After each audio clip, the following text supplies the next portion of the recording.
Le courrier de Monseigneur Stanislas Lalanne. Une émission animée par Bruno Courtois.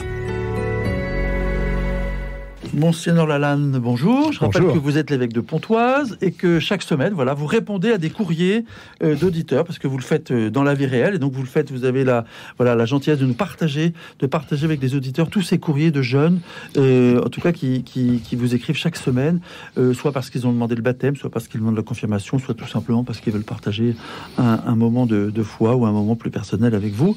Et aujourd'hui, on s'arrêtera sur la lettre de Lola qui a 30 ans et finalement il lui est arrivé une histoire assez simple. Sa sœur lui demande si elle veut bien être la marraine de sa fille ou de son fils. Et puis, elle se dit que finalement, elle n'est pas baptisée. Et donc, il sera peut-être temps de faire quelque chose. Et oui, il a peut-être été voir le curé de la paroisse ou un prêtre pour dire est-ce que je peux être marraine. Et il a dit non, vous n'êtes pas baptisé. Et donc, sa démarche vers le baptême, c'est pas d'abord une démarche personnelle, c'est le fait qu'on lui demande d'être marraine. Et elle perçoit que pour être marraine, pour éveiller la foi, pour l'accompagner, il faut être soi-même dans cette démarche. C'est une condition sine qua non pour être marraine, il faut être baptisé. Oui, c'est clair. Une question de logique. C'est logique et cohérent. On peut pas faire entrer dans le mystère chrétien si on n'est pas soi-même habité. Et ça arrive très très souvent. Et on part d'une obligation, il va falloir être baptisé et puis chemin faisant, cette future marraine fait une expérience magnifique. Elle dit exactement, dit aux auditeurs qui êtes, il y en a qui parmi vous qui êtes marraine ou parrain ou qui souhaitez l'être.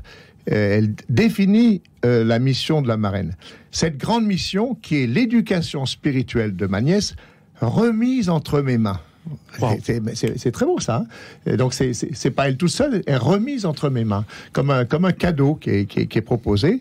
Et je me dis souvent la question que Bruno vous me posez, est-ce qu'il faut être baptisé, confirmé pour être marraine ou parrain? Je dis bien sûr, mais ça oblige au sens noble, fort du terme, ça oblige à entrer soi-même dans cette démarche où on va accompagner un plus jeune, où on va accompagner un adulte et on va être chercheur de Dieu avec son filleul ou avec sa filleule. Et je dis souvent d'ailleurs, ça peut être aussi le filleul qui fait grandir dans la foi sa marraine ou son parrain. Mais c'est une belle mission d'être parrain ou marraine. C'était l'occasion d'en reparler, c'est vrai.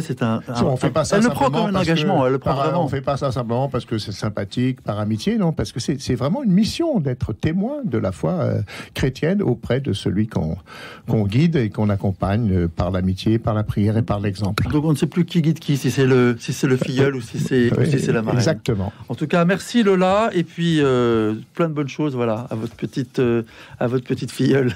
À bientôt. À bientôt.